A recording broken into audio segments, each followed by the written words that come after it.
Hi, my fellow plant lovers. Welcome back to Rooted in Style. For those of you new to the channel, my name is Melanie. One of the problems that us plant lovers face is going on vacation. It is so hard to keep your plants doing well when you're gone. I've got a 30-day vacation coming up and I want to keep my plants doing well. In this video, I'm going to show you what I do to water my plants when I'm gone for these prolonged periods of time in hopes that you can take something from this that you can use when you're gone as well. So if you have a trip coming up and you're worried about your plants, stick around for this video. So the first way that I'll be watering my plants while I'm on vacation is going to be using automatic watering systems. And to be honest, I've had mixed results with these. The first time I ever went on vacation, I made the absolute disastrous mistake of setting up my system and not testing it before I left. And because I didn't do that trial run, I didn't realize that my system isn't actually on and set to water my plant. So when I came back to a completely dried out, lifeless, dead plant. So I learned the hard way. Always make sure to test your watering system at least 1 week before you go. That way you can at least monitor it to make sure it's working properly. And also when you're using these systems, make sure that you're grouping together plants with similar water requirements. With the same amount and frequency of water that they need, because it will just make the system much more reliable. So now I want to share with you guys another method of watering that I use when I go on vacation. I use this for the plants who don't mind their soil being moist all the time. The downside to this is that it can cause fungus gnats. I've had problems with that in the past. So I do recommend that you do some type of pre-treatment, like put some systemic granules into your soil.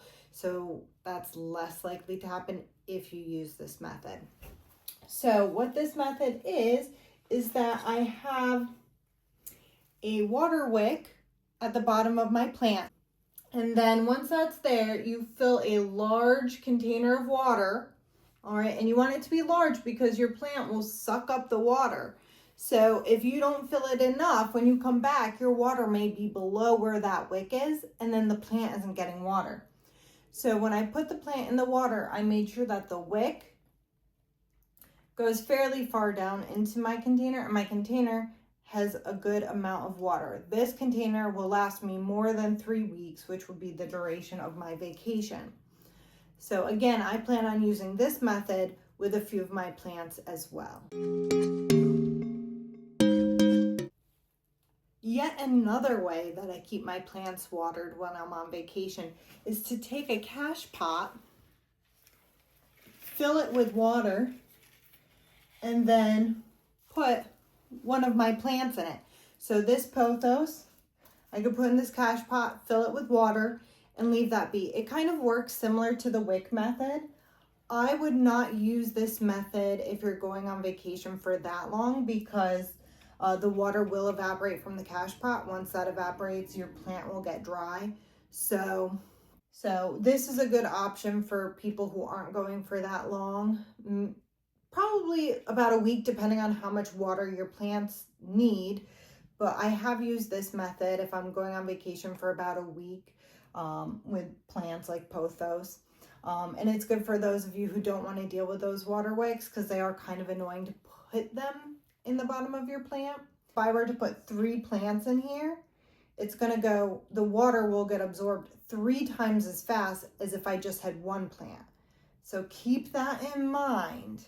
Also, I wouldn't choose a cash pot that's as high as your plant. So this one, let me bring it a little bit closer. It's about to halfway or so. I would not use a cash pot that's higher than that.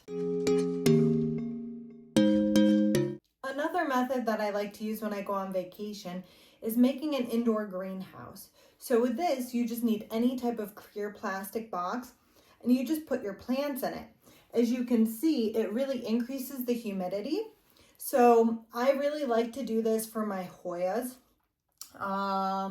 But you can do it for probably all of your plants. I've done it for pretty much every single type of plant I have except for succulents. Even string of hearts, this works very well for.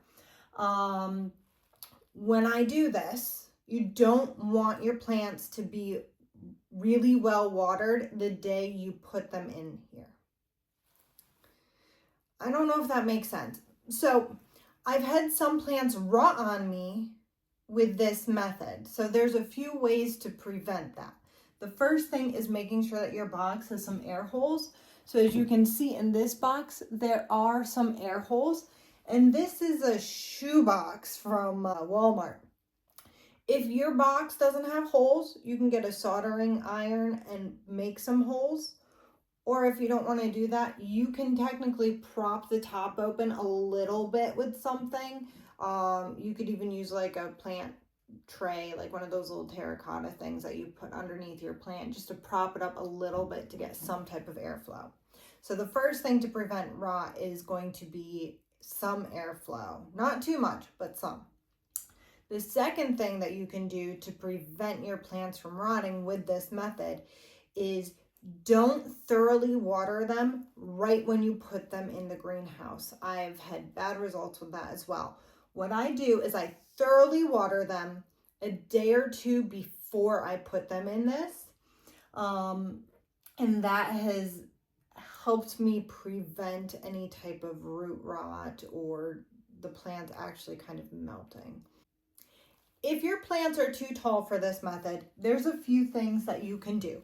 Number one, you can have this vertical with your plant sitting in it, and then you can just close it from the front. I've done that before. Another way that you can use this for your tall plants is that you can take another one of these boxes.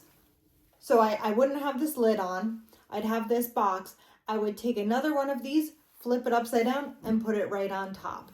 And that way it gives you double clearance.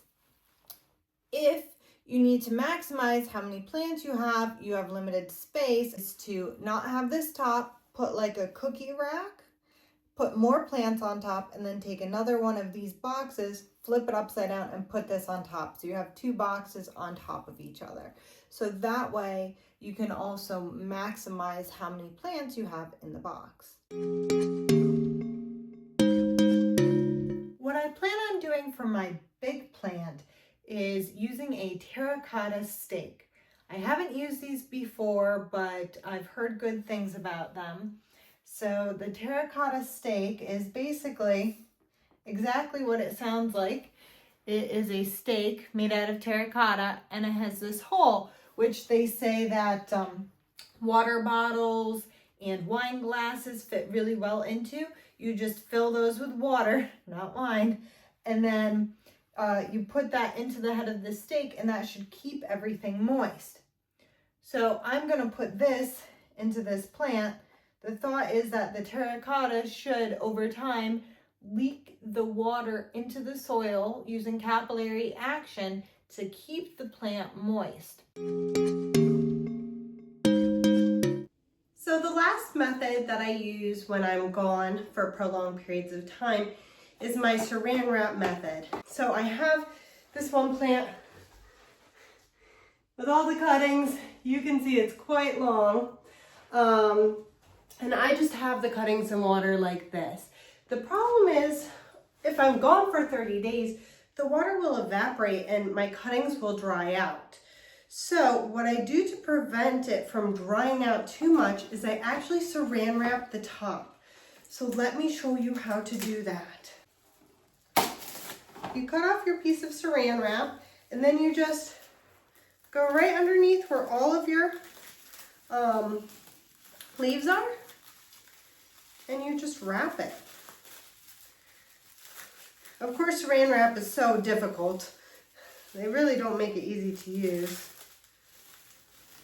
But this method is very, very simple and efficient. And let me tell you, this has worked wonders for me in the past. Let's show you what it looks like. So that's what it looks like. So the only area that I have open is here by the stems. And this will help prevent the water from evaporating too much. Now I do recommend do this the day that you leave or the night before, and make sure that you filled up the glass all the way to the top. That way you will get the longest amount of time. You can also use this method with your regular plants. I am still playing around with it. I don't know if it works as well if you do the Saran Wrap over the cache pot where the plant is, or if I should do it just over the nursery pot. It will still be able to breathe because you do have holes in the bottom. So, you know, I'll give it a try during this 30-day vacation, and I will let you know in my follow-up video. Remember, before you go on your vacation, you should try out these methods ahead of time, especially if you're using an automatic watering system.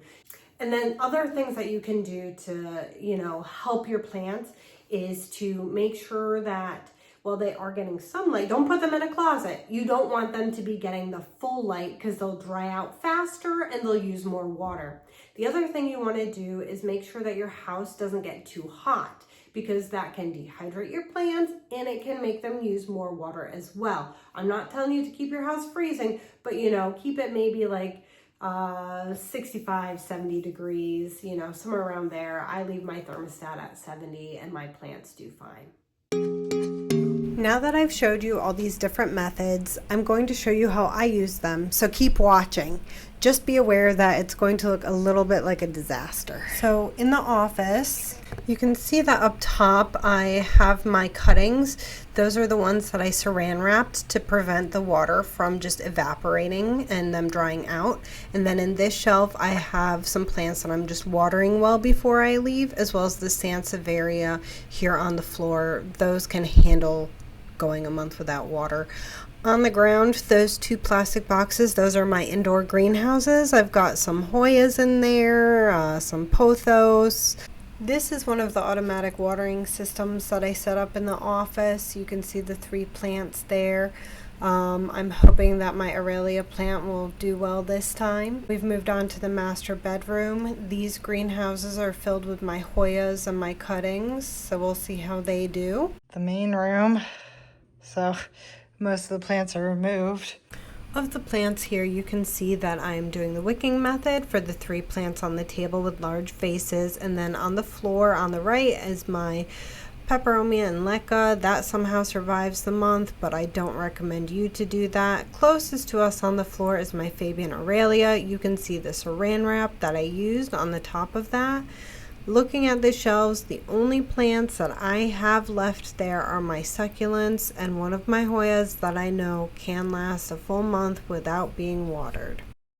Down here I have a variation of one of my indoor greenhouses. I basically didn't want to use the yellow top that it came with and just switched to Saran Wrap so that way it could still get sunlight.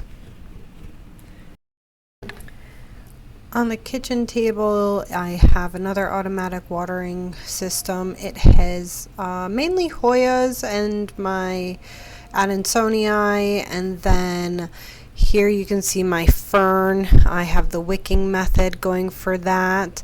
In the front there, those are little cuttings. I have them in Fluval, and then I put them in a Tupperware container, which I put the rooting solution into, and then I saran wrap the top so that the solution wouldn't evaporate. See my philodendron goldii in the back. I saran wrap the top of that. In front of that is my Hoya publicalyx. That can survive the 30 days. On the windowsill are some succulents, and they should be perfectly fine as well. And the final part of the tour is going to be this area at my front window. This is my last automatic watering system.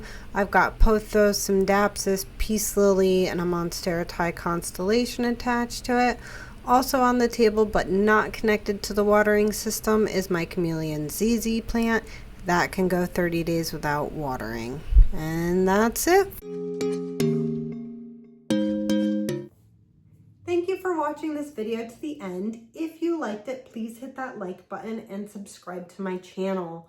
I hope that this video showed you some ways that you can keep your plants alive while you're on vacation. Please feel free to let me know what methods you've used, what worked, what didn't work, and any other comments that you may have down in the comments section. I will be posting a follow-up video showing you how my plants did when I come back from my vacation, if there's any casualties, if they're actually thriving. So don't miss out on that follow-up video. Make sure you hit the notification bell so you don't miss it. Until next time, happy planting and stay rooted in style.